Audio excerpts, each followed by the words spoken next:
নমস্কার বন্ধুরা, কেমন আছেন সবাই? আজ রবিবার, তাই চলে এসেছি একদম দেশি মুরগি নিয়ে। তো চলুন দেখা যাক। প্রথমে মাংসটাকে ভালো করে ধুয়ে নিয়েছি, এবার ম্যারিনেট করে নেব। দিয়ে দিয়েছি দুটো শুকনো লঙ্কা আর কিছু কুচনো পেঁয়াজ আর পেঁয়াজ বাটা, আর দিয়ে দিয়েছি হলুদ, লবণ, ধনে গুঁড়ো, সর্ষের তেল আর একটা টমেটোর এক ভাগ দিয়েছি এখানে, আর বাকিটা পেস্ট করে নিয়েছি। দিয়ে দিয়েছি আদা, রসুন আর বাকি টমেটো বাটাটা। এবার খুব ভালো করে মাখিয়ে আধ ঘন্টার জন্য রেখে দেব।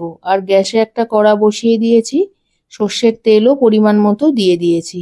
এবার তেলটা গরম হয়ে গেলেই আলুগুলো ভেজে তুলে নেব।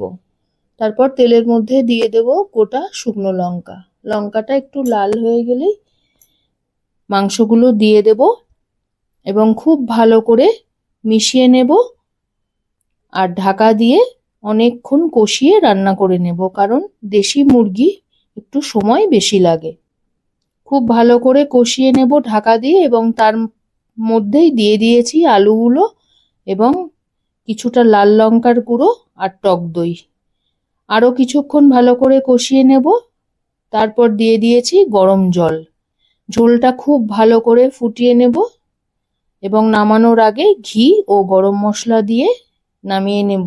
তাহলেই তৈরি আজকে আমার দেশি মুরগির ঝোল।